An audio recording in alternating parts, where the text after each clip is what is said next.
early humans probably looked around at the world around them and thought, I got screwed. I don't have armor, I don't have claws, I'm not especially fast or strong. Of course, early humans did have two advantages. A brain that's a little bit bigger than everybody else's, and opposable thumbs. Who knew that'd be the magic combination? For a while, early humans didn't get together that much. They roamed around in small groups. Honestly, they were just scared of everybody else. Then they made an amazing discovery. Fire. Fire changed everything. Fire was something you could share without giving any of it away.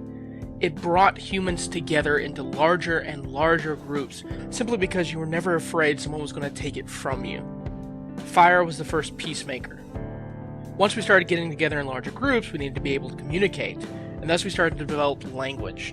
Now, the first language might have been grunts, but it was still language. Ugh might mean there's a rabbit, but hey, that counts. Those earliest groups really only had a couple choices when it came to survival. They could be hunters or they could be gatherers. Gatherers went around, gathering nuts and berries and eating grass and kind of hoping it wasn't poisonous. Hunters got the more prestigious job of going out with a sharpened stick and trying to kill something that's bigger than you. You were not always successful. Then we hit a time period called the Neolithic Revolution, which is just a big fancy way of saying we learned how to farm. Seriously, the Neolithic Revolution is when all those little groups learned how to domesticate animals and domesticate crops. And now that we have a stable food source, we don't have to wander anymore. We don't have to be nomads. The earliest humans were nomadic. They followed the food. We think it was a bunch of nomads who crossed the Bering Land Bridge, about where Alaska is now, from Asia into the Americas, and that's how people got into this continent. But with the Neolithic Revolution, we don't have to be nomads anymore. We start to settle in communities.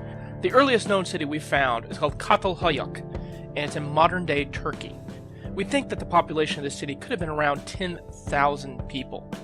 Quite a jump from one or two people scrounging around in the middle of the woods. Now that we have cities and groups, civilizations can start to develop, usually around river valleys where there's plentiful food, plentiful water, and you can grow crops. One of these river valleys was called Mesopotamia, which is a big fancy way of saying land between two rivers. In this case, the Tigris and the Euphrates rivers, in modern-day Iraq. There are many civilizations in Mesopotamia.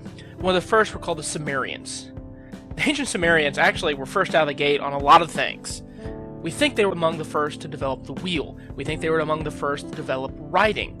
That writing was called cuneiform. It was a series of pictographs similar to the ancient Egyptians' hieroglyphics. It was the neighboring Assyrians who first started to use horses in warfare. Combined with the Assyrian knowledge of horses and the Sumerian wheel, you started to get chariots in a battle, and now all of a sudden we have the first armies and the first empires. From there, we see human civilization springing up pretty much everywhere there's a large river valley, not only in Mesopotamia, but also in Egypt, along the Nile, and along the Yellow River in China. Humanity had gotten its start, and there was no turning back.